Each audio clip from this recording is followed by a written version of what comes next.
awesome people, and welcome to a brand new series, and of course it's a series that is not Pokemon related. So, little story here.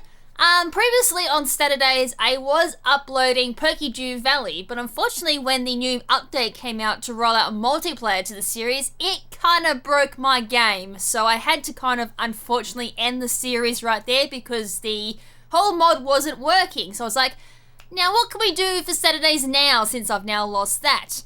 Well, considering all the new changes that have been made to how we can upload videos in regards to Nintendo content, I thought why not turn Saturday into non-Pokemon content. And I've been wanting to do this for a long time, and it's actually one of the main reasons why I started YouTube right back in 2010 was to kind of show my passion towards other video games. So this is what Saturdays has now become. So welcome to one of my favourite Nintendo 64 games. This is up here as one of my top 10 favourite games of all time, which is Quest 64, or as it's known in Australia and Europe, Holy Magic Century. Do not ask me why it's called Holy Magic Century, though I will admit it is kind of cool sounding.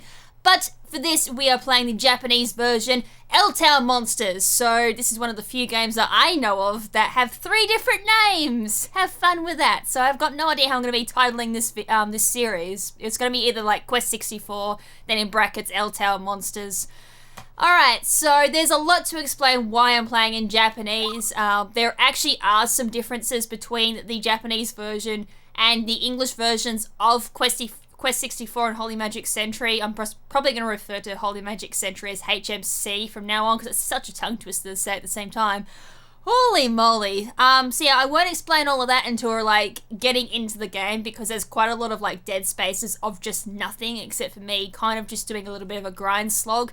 And for that reason why I'm doing the grind slog, normally I don't do a grind slog in this game, but in this particular version I may have to as a bit of a backup and a bit of a safety plan.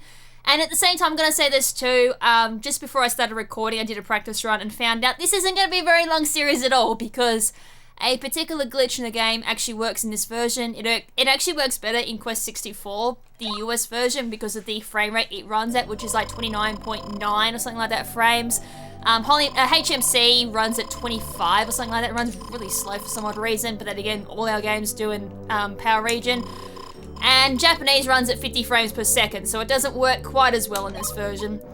Alright, so anyways, we've just started the game. We start off in Grand Abbot's monastery room, I think. By the way, this is the first and last time you'll ever see Grandmaster Abbot. Basically there he just explained what little of the story there is in Eltale Monsters and all that. Basically our father's gone missing and overnight darkness fell over the kingdom, and where it's our job to go return a magic book that was stolen, and with that book it kind of contains the evil spirits and keeps all balance in the world. That's basically the story. The other thing I did as well was put my text speed on fast, which in Japanese equates to very fast. Alright, so this is Melroy Monasteries, so there's not much really to do here, it's kind of like the starting point. I've got to explain things really fast here too at the moment because, as I said at the start of the game, everything just runs so fast because there's just not much to do until we kind of get into like the overworld where we start taking down enemies. That's when things will start to slow down a little bit in regards to explanations, because I'll be doing that for quite a while. Anyways, we go down here to the kitchen, we talk to her. Now, one of the first regional exclusive changes is in the English version, she gives you a fresh bread, which recovers 50 HP, but in the Japanese version, she gives you sweet bread, which I think recovers 100 or something like that. It's like a really powerful recovery item for the early game, so that's fantastic. The chest we also got there too also gave us some fresh bread, so we got some early game recovery. I think we also picked up some dewdrops a little earlier. I kind of don't pay attention to that. There as well, I just picked up what is going to be the main collectible in this game. Now, I'm not going to be doing a 100% of this game because I just don't have the patience for it in Japanese, and I don't have the patience for it either in English, but with the glitch that we can perform, we could potentially do a pseudo 100%. The maximum amount of spirits we can collect is 50 in each element. We have fire, earth, water, and wind are our 4 elements. I guess when we go into the overworld as well, I'll go through things like stats and all that as well, because for those of you who have played Quest 64 or Holy Magic Century would know that this isn't your normal or typical RPG. There's quite a lot of unique and I guess very mechanically, I don't know, niche mechanics behind how this game runs in regards to its stats. It actually took me a little while to learn. So we're now in Melroyd. We're not going to be here for very long. The first thing I'm going to do is come in here. Now in each of the 4 main cities there is a guy who gives you wings. These act as teleportation wings. We just picked up the white wings just then. And we're going to use that as a bit of a shortcut out of a city, as you can say, because I can't remember how you actually get to the exit for this city, because I actually speedrun this game, funny enough. So if it sounds like I'm explaining things really quickly or moving really quickly, that's why, because I'm kind of on muscle memory at the moment for this game in regards to speedrunning. So coming up is our second spirit we're going to be collecting, and we're going to be putting that into water element. So the more spirits we also put into our elements 2 equals more power. And then we're going to activate our white wings, and voila, we're already at the exit for the city, so that's the quickest way out of Melroyd. Alrighty, so the explanation's now slowed down, thankfully. I'm really hoping I didn't actually miss anything for explanation there. There isn't too much of a story behind the game. There is like a little bit of a story when you boot the game up, but in my honest opinion, there really doesn't mean anything. To be perfectly honest, it's just like lore, kind of like world building, but in the sense of actually playing the game, it means absolutely nothing. Except for like the last bit when it explains like, overnight someone stole the mysterious Eltale book and darkness fell upon the land with evil monsters and all that, swarming the lands. That's it. That's the only part you really need to know. Alright, so this is Holy Plains. This is our first, I guess, enemy spawn area. So, as I said, you've got 4 elements: fire, earth, water, and wind. Just at the start, when we first start the battle, I tend to go for like either wind element, a basic wind element, which is wind cutter level 1, or fire level 1 to try and hit enemies from range, which is my ranged attack. When I get in close, I tend to spam the water element. Oh yeah, and we get a chance of item drops. That was Hellhound, and that gives the chance of dropping fresh bread. Or dewdrops, I think are the 2 that can drop. I think it might be dewdrops for Hellhound, which is quite handy because we'll be using quite a lot of mana. Dewdrops just recover 10 magic or mana, depending on what you want to call magic in this game. So MP is like magic points, obviously HP's pretty much self-explanatory, it's health points. This monster here is called Big Mouth. These things are basically a health tank. They use water pillar level 1, I do believe, or water level 2, or water level 3, it's one of them. So for these ones, I tend to just try and use the club, and the reason for that is because our main element that... Oops, I can't do that because I don't have enough spirits just yet. I just went into complete muscle memory there. Oh no, I did get fresh bread from that lady. I thought it was sweet bread. Sweet bread, never mind. Okay, forget what I said earlier about what I get given. Anyways, in regards to stats, I'll go through that now. So stat-wise, as I said, I do apologize, this is in Japanese. So really, all this kind of explains is our spirit. So the maximum we can get in each spirit, I don't know if I've already said this, I've explained things so quick I can't remember what I've already explained. I do apologize for that. So it's 50 max in each stat. So at the moment we've got 5 out of 50 for water, which is going to be our main element to raise until we get 17 or 18, I think it's 18 we need in water to get a particular spell that we need to kind of abuse a glitch. And then after that we're going to go moving on to earth, and we need to raise that to 50. After that I think I'm going to go to fire because that's the next best element. Water and earth are probably the best elements in the game, and then fire is like the 3rd best, and then wind just don't even bother half the time. There actually is a challenge that people run called the Fire Wind Challenge, since they're the 2 weakest spells in the game. So that requires you to get like 7 in water to get your heal spell, and then you do water and fire and wind after that. And believe me, that'd be quite hard. Also, that circle in the middle there was our experience bar. So at the moment we've got 80% of our experience needed before we grow a level. And levels really just gives you spirits, that's it. Which is still quite handy. It's a free spirit that you don't need to go collect. So spirits, obviously as you've seen so far, can be found on the overworld or you get them through level ups. That's all there is to it. So it's a pretty simple explanation there in regards to the base things that you can see on the screen.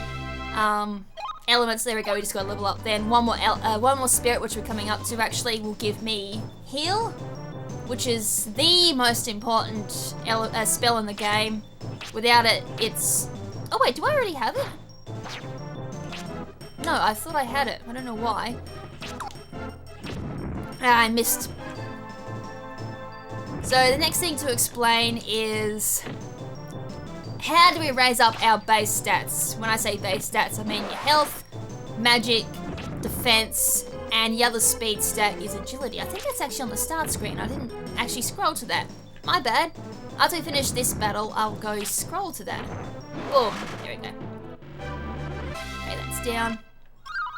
And I've got an item. Nice. Okay, here's our stats. I'm gonna say, I thought that was a stat screen. Alright, so as you can see, we've got HP, MP, Defense, and Agility are 4 base stats alongside Spirits. So how do we raise up these? Alright, so this also leads into another regional difference as well. I do believe in the Japanese version, stats are a little bit harder to level up, but unlike the English versions, you actually see when you level up. So if you kind of noticed here and there of Brian, who is our main character, will glow a certain colour. If he grows red, it means he's grown a HP stat. If he grows blue, he's gained a MP boost. If he grows yellow, he gained a defense boost. And if he grows green, it's an agility boost. So most of the time you'll be seeing a green agility, which is the easiest one to gain or boost up because of a particular little exploit you can do in the next city coming up. And the fact that you're always moving around. So to raise up agility is just move around. And when you go into battle, it's the steps from when you start your turn to when you end your turn also goes towards your level up as well. So it's best most times in a battle to try and like move around as much as you can before like launching in a move, and you will get an agility boost. To raise your defense, actually no, I'll do MP next. The MP is actually the next easiest one to raise, and that's just using magic. More magic and MP you consume, you'll get experience towards MP, which actually is one of the more harder ones to level up. It sounds so easy to level up, but it's not. It just takes a very long time to raise up enough experience to get MP boost. So you'll probably see that the least amount of times boosted. In regards to defense, all that is just taking hits. So the more hits you take, the more experience you get in defense. So as you can see, I'm already halfway through that. So if you're wondering why I'm taking a ton of hits, that's why I'm kind of raising up my defense. And then HP is using your staff to attack. So when you get close enough to an enemy, a club symbol appears. Whacking them with your club will give you HP experience. And I think that's the only way to raise up HP. I don't think you get it from getting hit. I think it's just from using your crest, your club. Why did I say crest? God damn it. The other advantage for using your club in battle as well does gain you 1 magic point recovery. So at the beginning of the game or early game, you probably see me resort to that as well, because we do have the heal spell. No, I am skipping ahead a little bit. I will have the heal spell very soon. Because I want to try and focus on being hit so many times, I'm obviously going to take a lot of damage, which means I'll need to heal quite a bit. Therefore, I'm going to be consuming a lot of magic, and because of that, if I get into a battle, I'll need to use my club to get my MP back. Doesn't really matter too much early game in regards to using my club, but when you get to end game, that's going to be quite the difference between either me dying or me winning. Alright, so yeah, since we got 7 in water now, we're going to be beating enemies quite quick. So this is heal. You can use this as much as you want. It consumes 2 mana. So it is kind of like mana hungry at the beginning of the game. I also just realized too, I'm saying mana and magic at the same time. So I'm going to be switching between the 2 terminologies. I'm just so used to saying mana for RPGs. So do forgive me on that one. So just coming for the water level 1, and there goes the Hellhound. Alright, so we're just going to level up 8 in water.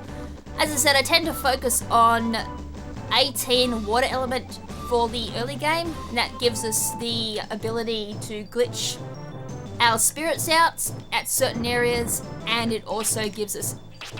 Oh, I thought for a second I just went water. I was like, ooh, I just went muscle memory. We also got a defense boost there as well, which is good. We're going to need quite a bit of defense for our first boss. Yes, there is actually a boss quite early in the game, and he's not exactly a friendly one. Alright, so we've already gone over some of the regional differences so far for English and Japanese. Obviously, as I said, the game is a little bit harder in Japanese, which is one of the reasons why I decided to play this version. As I said, I could have done the English version, Quest 64. I probably would have actually done Quest 64 over Holy Magic Century because of the fact it runs a little bit better. Poor Holy Magic Century, I've played that for years and then found out it's like the inferior version. Good job, pal. Good job, Big Mouth. Alright, there we go. The other reason why we're doing Eltale monsters as well is obviously it's actually superior in regards to its engine. In the English versions, I don't know if you just saw then, but ow! Okay, there's the other regional difference too. You can be critted in this version. In the English versions, you cannot be critted. So a crit can really change the tide of a battle, and in the boss battle that you see in the next area, a crit is really dangerous because we don't have a lot of healing items, and even with a heal spell, it's not powerful enough to really save you in a boss battle. And the other thing too is that this is for both English and Japanese as well. There is a very limited amount of supply of healing items. I mean, you could technically say you have like an infinite supply of healing items because in each town there is a bakery that gives you 1 free bread, but that's only if you have no bread in your inventory. And 1 bread does not suffice in battle unless you grind and grind and grind your stats, and that can be a little bit boring. I mean, I don't mind early game grinding, but late game grinding is quite annoying. And as I said, critical hits are the other difference as well in Japanese. The other difference too is there is 1 extra enemy added in Japanese, which is in about mid-game, I think. I think that's the only enemy that's been added. So when it comes to layouts, I may have question marks on it because I actually can't find a suitable documentation on the differences for Eltale monsters in Quest 64. So I do apologise for that if that does happen. We also picked up the yellow wings too for Dondred Flats, which is where we are now, and where I just teleported then is actually where you can perform a exploit to get some decent agility points. I will actually go through that at the end of this episode. I'm actually not too sure how long this episode is going to go for. It actually may go relatively quick. I kind of want to use this episode to just grind out a little bit, and then for episode 2 we'll basically just jump into the meat and potatoes with glitching out our spirits and then moving on story-wise. Well, whatever story there is anyways. There was something else I was going to explain. I don't know if I actually fully explained the other point too. In Japanese, as you can see there, like when the battle starts and when it turns to like the enemy's turn and all that, the battlefield kind of like grows. So it starts off small and it gets bigger. Whereas in English, that actually doesn't happen. It just fades straight on the field and it's boring.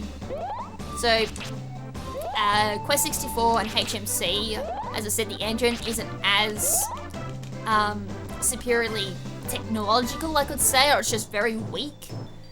In regards to the field as well, as something else I haven't explained, the blue field here is the field that we're allowed to run in. Now that's another thing that agility actually does affect. The higher our agility, the more blue field we have to run in. Agility also affects turn order, so when we go into Conor Forest, which is the next area, you're going to find I'm going to get outsped an awful lot by a couple of enemies in there. That's because they've got higher agility than I do. And the yellow field around us is the battlefield itself. So if you step outside of the yellow field, it gives you the option to escape from the battle. That will come absolutely obsolete later on in the game, because we actually get a spell that allows us to escape from battles just from using the spell. Any other mechanics I need to explain? I don't think there is. As I said, there is quite a bit to explain in regards to like mechanics about how to level up and all that. But overall, the only other mechanic I need to say is always be holding down the B button. Otherwise, your camera's gonna fling everywhere when you finish a battle. And plus, the camera in this game isn't exactly what you call the greatest either. Alright, so this is Conor Forest. So this area is extremely dangerous. For early game anyways. So speedrunning this can equal a death for me quite a bit. If I get really bad RNG when it comes to crits or just my enemy spawns. This tends to be the area where you spawn for your defense and HP as well. So I'm going to take a few hits there from the Frog Knights. They're quite good. These things here, I think they're called werewolves. Those other ones there are called like something puppet. Evil puppet, I think it is. So you're going to see a ton of misses and you're going to see a ton of lag. That's the only downside to the superior engine in Eltale monsters, is it does lag up quite a bit, but at the same time I'm not exactly playing on like a great power source. Oh, I do get a HP boost from taking hits. Completely forgot about that. If I said I didn't, I do apologize. Oh, there's a critical hit, nice. So Frog Knights I think are element wind. I missed, so I get to find out. This is going to be dangerously close. I've got another defense boost, which is nice, and I've got a HP boost as well. Okay, the puppets are also nice too, because of the fact they use like a wind level 3. That attack is doing a lot of damage. Alright, finally knocked out the Frog Knight. If I need to use a fresh bread, that is always an option. But the other good thing about puppets is when you do get in close, they use a physical attack, which does very little damage, so that's great for raising up defense. Alright, spam this heal. I'm pretty sure I've now officially gone through all the mechanics. As I said, not a lot of mechanics as per se, like, to me, it's actually not as like, you know, mechanically advanced to say like Final Fantasy or other games like Dark Cloud and all that. But just explaining it is just so, I guess, exhausting, because as I said, a lot of it isn't explained because there's no tutorial whatsoever in this game, and a lot of it is, as I said, behind the scenes. So I'm kind of glad I got that all out on the plate for you to know what's going on, and now I can't talk. Good job. At least I got past the explanation before that happened. So I'm kind of now going deep into Conor Forest, which I don't think I want to do. Wow, that's the first time I've seen that happen. The physical attack on the puppet actually missed. Completely. God damn. Oh. Well, yay. I think the other thing too that agility controls is if attacks hit or miss from the enemy. In regards to accuracy though, I don't think there's anything that controls that. So I think I might stick around at the beginning of Conor Forest for now, for this episode anyways, and just do a bit of grinding. We might try and get water element to 18 here. Normally I do that out at the boss, only because that's out of habit from speedrunning. But for this playthrough, I might actually abuse the spirit duplication glitch early game. So that way we can kind of play through this game a lot safer, and we can actually get through this game a lot quicker with that too. So as I said, the spirit duplication glitch actually doesn't work all that effectively in Japanese due to the fact we run at a higher frame rate. But if you're playing Quest 64 on the NTSC-U or US version Nintendo 64, you'll actually be able to pull it off. Wow, I missed again, holy. Funny I got this lucky when I was speedrunning. Anyways, if you're playing Quest 64, you should have no problem actually pulling off the spirit duplication. there is actually a much better spirit duplication glitch you can pull off. But that involves death abusing, which I still haven't quite mastered yet. It seems easy on paper to pull off, but it's kind of infuriating to pull off at the same time. So there's a spirit there, but I don't want to pick it up just yet because we don't have the right spell to pull the glitch off. So this is going to be a bit of a slog to get there. Oh, I got critical hitted. Right, we got another agility boost there just from the fact I've been moving around before I launch an attack, which as I said does go towards your agility level up. So I think, you know, one thing we can talk about while I just grind is the part of the story. I should have just got fire there, whoops. Is, I guess, the prologue that really makes no difference to understanding the story at all. It's just some backstory before all of this started taking place. So I'm just gonna heal up. Oh, never mind, I won't be healing up. I'm out of magic. We could always go back to Dondron Flats and go to the inn and do a heal up. I won't save though. That's the method of saving is going to an inn, healing up and saving. But I'm pretty sure I can heal without saving. I hope. I honestly cannot remember.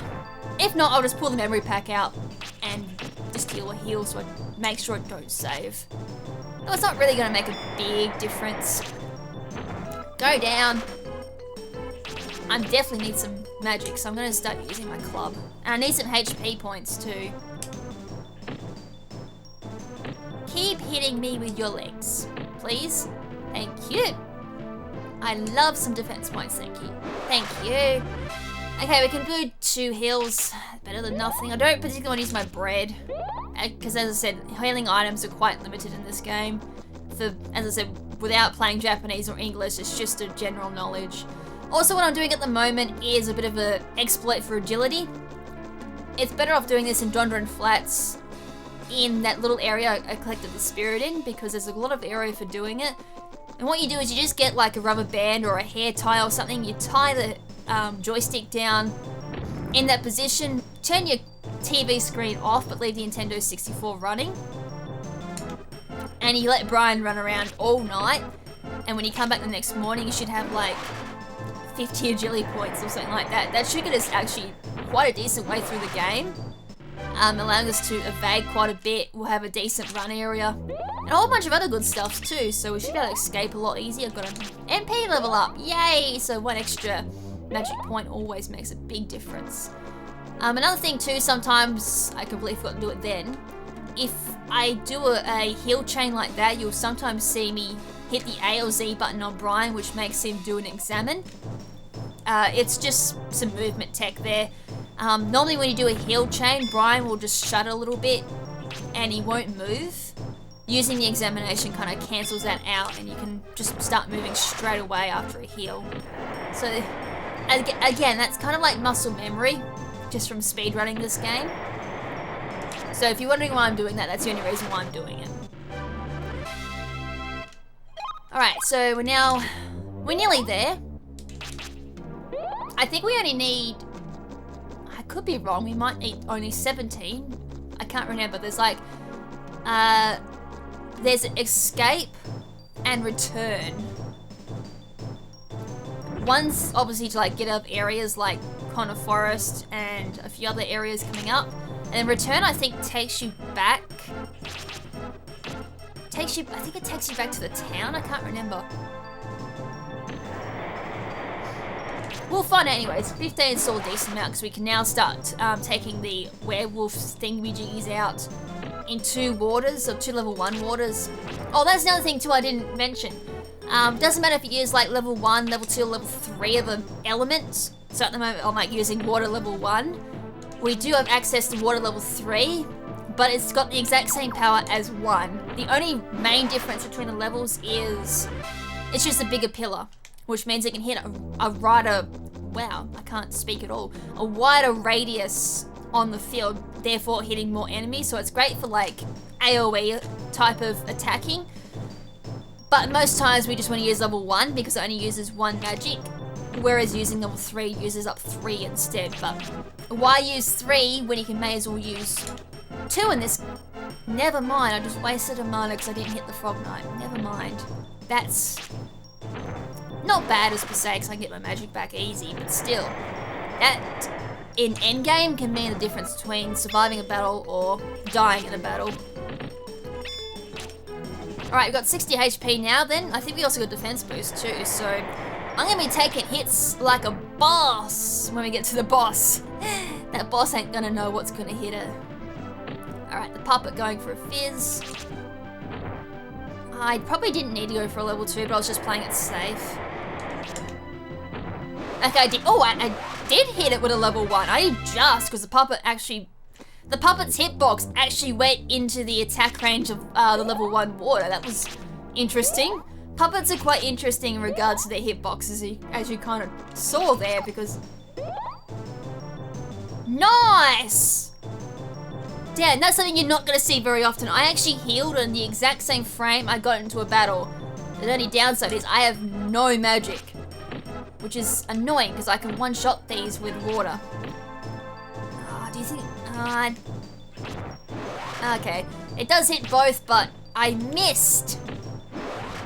So, pulling that trick off, it's so hard to do because you don't know when a battle is going to happen because it's all random encounters. But that actually allows you to do like two attacks in one turn basically. Normally if you use a heal in battle or using any type of magic, end your turn. But doing that on the exact same frame that the battle started means I could pull a heal off and attack on the same turn. As I said, which is not normal at all. Oh, I'm so glad I got that recorded. I think that's the first time I've actually pulled that off. Damn. Round of applause to me, yeah, big round of applause. It's so hard. I got critted for like 1 damage. And yes, the minimum damage is only 1, so you can't get a 0 unfortunately. Boom. Normally, like in a speedrun, when I do this anyways, we normally go to the boss with 60 HP, 17 mana, and 16 water elements. So normally I'd be entering the boss now in a speedrun, but I would have been at the end, the actual Conor Fortress instead. But because we're taking it a little bit slowly this time around, we're probably going to be entering the boss with like 18 water element and X amount of earth element. So our magic spells are going to be quite powerful. So we should actually get through the first boss relatively quickly compared to normal. I mean, in a casual playthrough, if you do this, you should be able to still take out the first boss relatively easy if you do grind. Take a few hits beforehand. I mean, from like enemies on the overworld, and then take on the Conor Forest boss, and it should be relatively easy. I do know for a fact though, like, without knowing all the mechanics, playing casually, the very first boss is actually really intimidating. And that says a lot for the very first boss for a casual playthrough, if it's intimidating and extremely scary. So imagine the next couple of bosses. Oh man, I have so many stories about my speedruns ending at the second forest that we encounter in this game. That's normally where my speedrun ends, and there's a few other areas too where the speedrun can die. But as I said, this is normally the first hurdle where a lot of speedruns of mine actually do die. Either just mainly from crits is the main reason. Alright, take him out with a fire. I should really be like utilizing the wind cutter level 3. Oh, damn! Most of them missed. That's the only problem. When we get agility, it's gonna be starting to get kind of tedious to start leveling up our defense because a lot of attacks are gonna start missing. So if you are gonna pull off the agility exploit, I actually do highly recommend grinding for a little bit first and then pulling it off, and then wait a little bit till it gets to a point where enemies are outspeeding you and all that before you do the next exploit retry. Yikes. Thankfully, we're at a point though where we can very safely take these down with crits. Otherwise, in my speedrun, that'd be extremely scary. Alright, so it is 18 we need.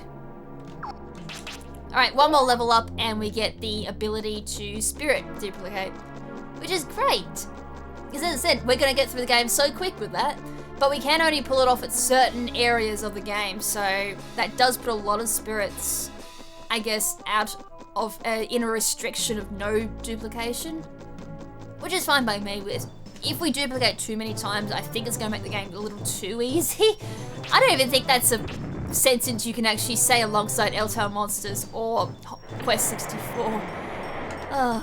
Though, as I said, I do find Quest 64 and HMC quite easy to play now these days, due to the fact I know the mechanics inside out.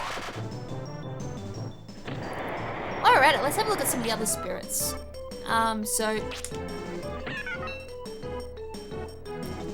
Oh, that's, nice. I forgot that one's the examine spell, so that gives you like all the stats. So Frog Knight has 38 HP. You can kind of see when it comes up on the screen. 5 attack, 8 defense, and 10 agility. We easily outspeed these things. So even through a casual playthrough without having to do any running around, you should be able to outspeed the Frog Knights very easy. The only ones you won't outspeed is the bats there. And yeah, I still can't outspeed these guys. So let's have a quick squiz.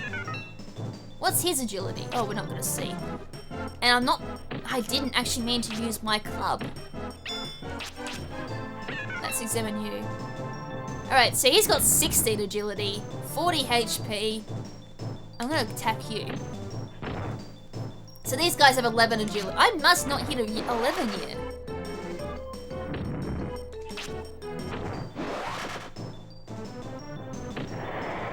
Wow, I actually thought I had more. Okay.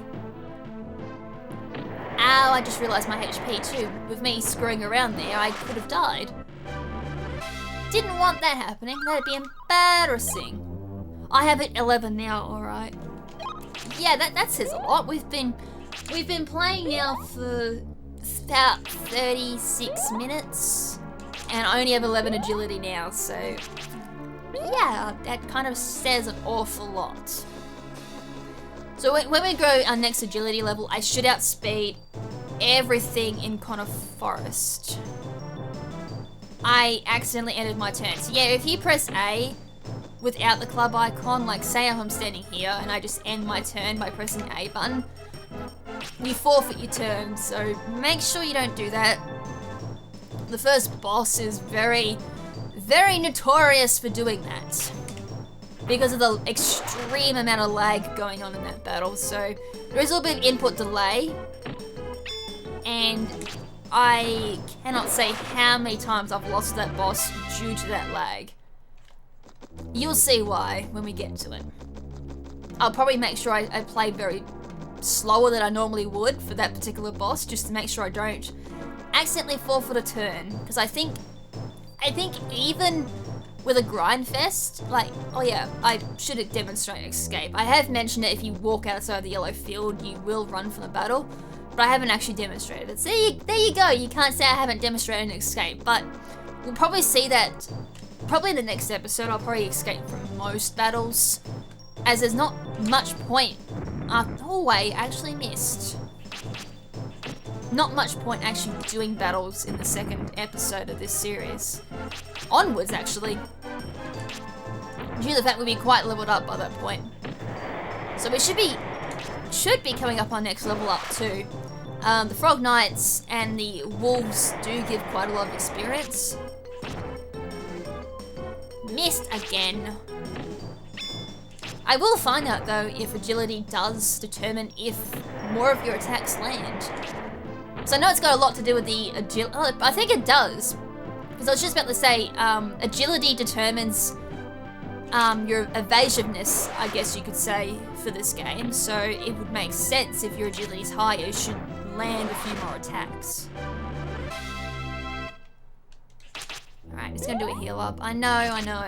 This is probably wasting mana considering the fact that I'm at a point now where I don't think I can die. My defense is really high. I just got an agility boost then. Yeah, my defense is like level 16 already. And a lot of monsters I don't think even reach. Oh, they might come close to reaching like, I just got bloody critted then. Alright, I'm kind of thankful now I did heal. I actually don't know the percentage of getting critted. But this, considering we've seen quite a few crits already, I think it's like a decent percentage then. It's not like 10% chance of critting, it seems to be quite decent, or I'm just very unlucky. Alright, how close are we? Okay, we're at 84%, we're not too far off a level up. Next level up, as I said, we can actually do the spirit duplication, and then I'll do it for this episode. We'll basically be all set up to take on the very first boss. Very well set up considering, as I said, I normally go in with only 60 HP and 17 mana. And not as much agility either. Like, I'm getting outsped normally in a speedrun. And that remains true for the entire way of the game. I'll be getting outsped, which is very dangerous.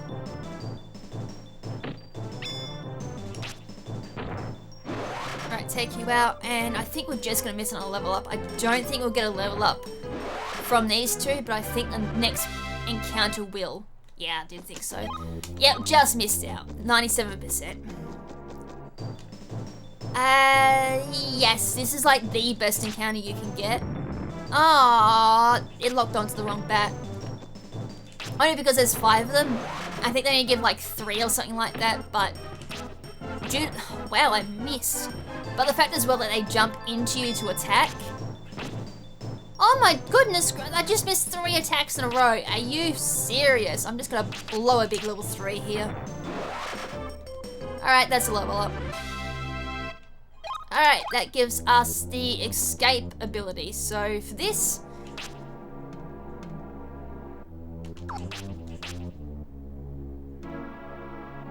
Or not?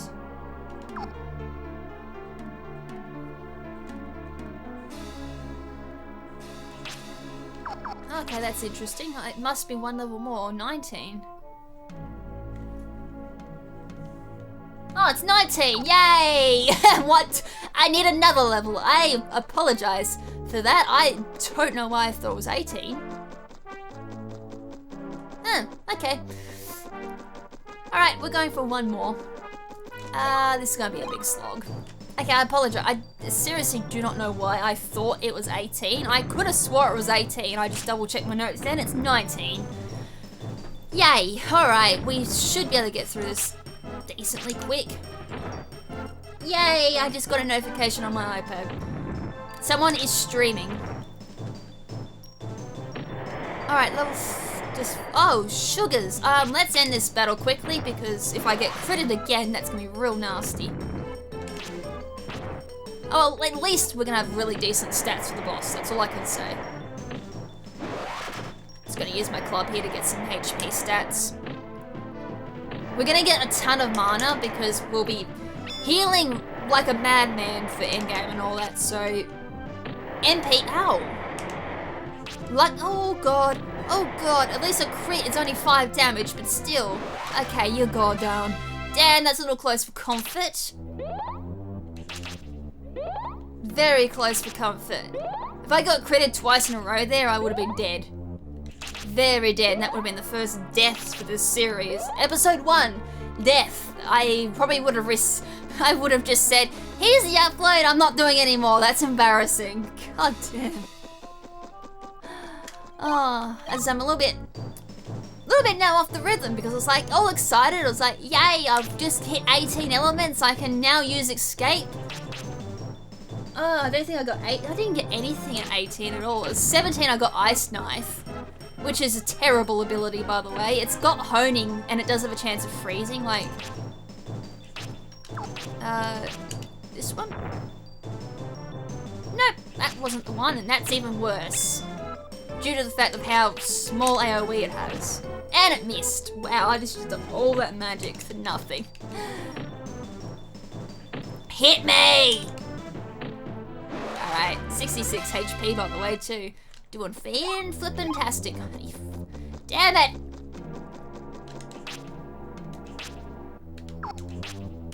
Maybe I didn't get ice. Oh, that's right. Oh, that's another regional difference I completely forgot about.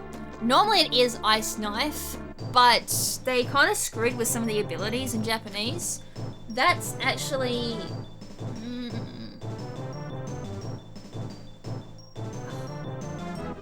I forgot what the name of the ability is.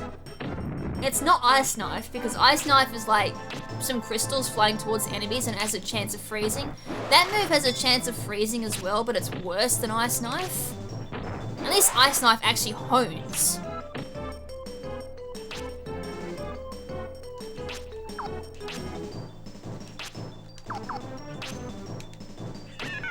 That's Soul Searcher.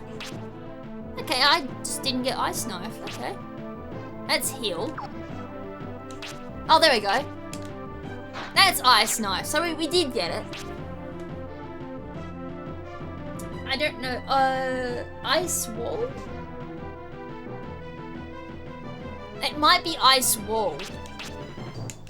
I know it doesn't look like a wall, but don't question it. It's Ice Wall. It's bad. Sometimes I might... the only problem with Ice Knife is it does consume a bit of mana. Okay, 66%. We're nearly there, I swear. And then we can start actually seeing a bit more variety of attacks. I mean, we could...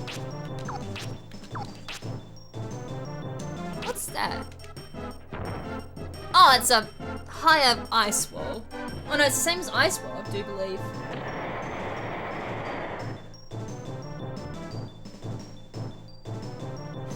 Oh well. Yeah, that does use 3. It's a level 3 attack. Damn. I'm pretty sure it uses 3.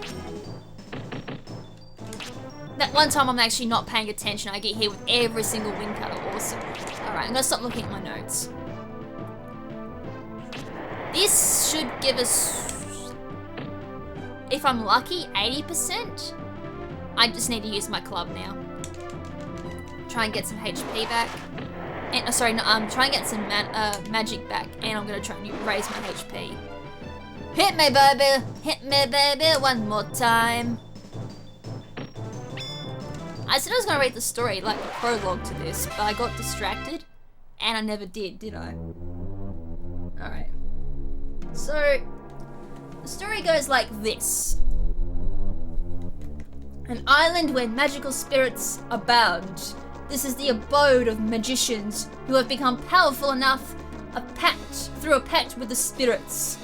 These are apprentices of the Melroad Monastery. Among them, the young apprentice Brian, who is our main character. And then in the startup screen, it then goes through all the main towns. So first up is Kenishire. This is the kingdom of northern magic, home of the Melroad Monastery, which is funny because it's actually Melroad.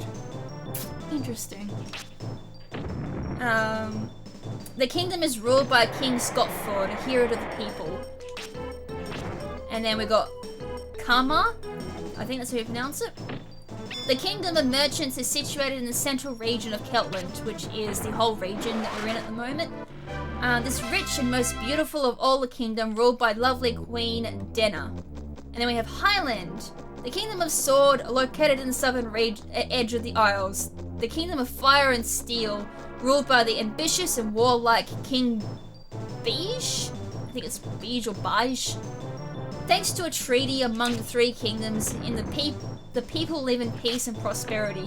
One night, however, the monastery fell under an evil spell with the thief and an ancient book, which is the Eltale book.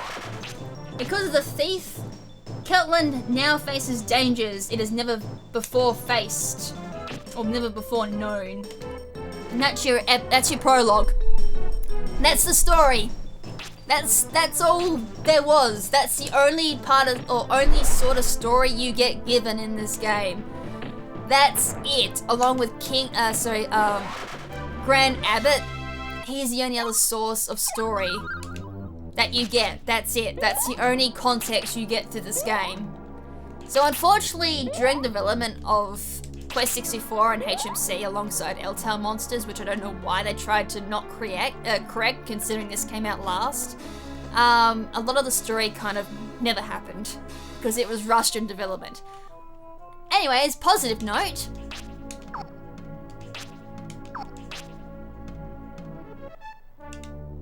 Yeah, that's the right one. I was just making sure. I was like, I've already derped up once. I'm just going to make sure that's the right combination before I go any further. Alright, so the spell duplication, or spirit duplication. We need to use the return, I think it's return? No, exit spell. There's like exit and escape, and I think later on there's also return, which returns you back to a town, but we don't get that until like 29 spirits. But anyways, we need exit, and then after that, we need to choose an element. In this case, it's going to be earth, because we don't need to really level up water for a long time now. And then after that, we're going to hit the A. I only got one! You serious? Ah! Damn it. What's supposed to happen there is it'll give you like more than one spirit, but unfortunately I only got one. I must not have been sitting in the right position, so that's very unfortunate. Damn it. Oh well. It's, as I said, it's not a big deal if I fail the spirit duplication. We have a lot more opportunities to do that in Conor Forest. I don't know why I said fortress. That's the last bit of the forest. Alright, so I'm going to make my way back to Dondron Flats because I forgot to pick up another yellow wing. More like I couldn't be bothered. So we'll head back to Dondron Flats and we'll end the episode off there. Because I've got to explain how you save in this game. I haven't done that yet. I haven't actually explained it, but I more or less want to demonstrate where the inn is. So unfortunately we don't get escape until, well, we could always go to level 23 in water to get the escape ability. And as I said, it's a spell that allows you to escape from battles without having to run outside of the yellow circle, but at the same time, that isn't really going to be a big issue considering I am going to be abusing the agility exploit to gain a whole bunch of agility early game. Not, I shouldn't really call it an exploit, but just more like a, I'm gonna be holding my controller in a position so Brian just runs around forever. Therefore, I can get a ton of agility. Right, so let's pick up another wing so I can return back to Dondron Flats a little later on in our playthrough. But in regards to the inn, it's right here. And what you do is you walk up to the innkeeper. And for this, I'm actually gonna pull my memory card out. Oh, sorry, that's the bakery. I was gonna say, I don't remember the inn being here. I just got given bread. Nice. Actually, I think that might even be a...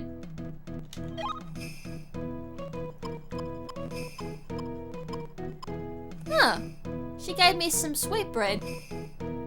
That must be a regional difference because normally if you walk to a bakery when you've got bread already, she don't give you no bread.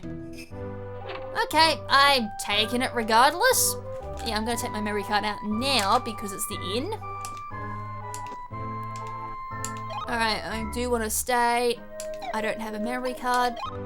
And that's where you heal up, so I will be saving now because it's the end of the episode. So, with that, I hope you guys enjoyed the first episode of Eltale Monsters or Quest 64, whatever you guys want to call it. And in the next episode, we'll be heading back to Conor Forest. And I nearly said Fortress again. God damn it. Forest and Fortress. Why the two sound so similar? That's terrible for a dyslexic. But anyways, we'll be heading to through Conor Forest, then to Conor Fortress to take on the first boss of the game.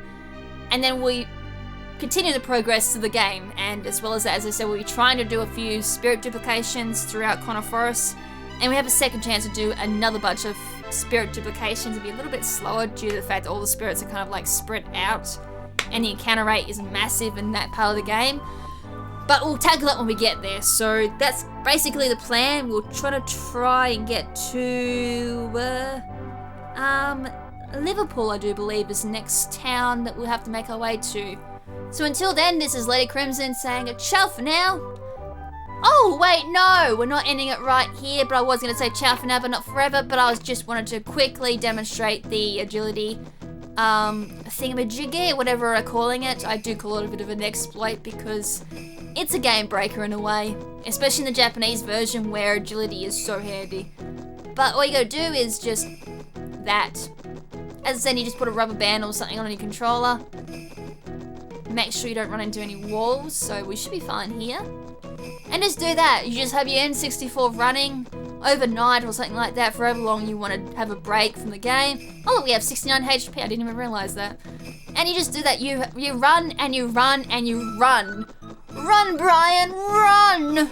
So yeah, now I'm going to officially end off the game. So I'm going to have the game sitting like this. I have like a headband of mine, or sorry, a hair tie of mine, holding my controller down. I'll be actually using a dodgy controller.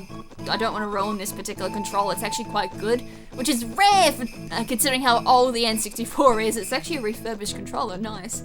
But anyways, I'm going to end the episode here. So when we come back, I'll be the Flash, basically. So until then, this is Lady KrimZen now saying ciao for now, but not forever. Ciao!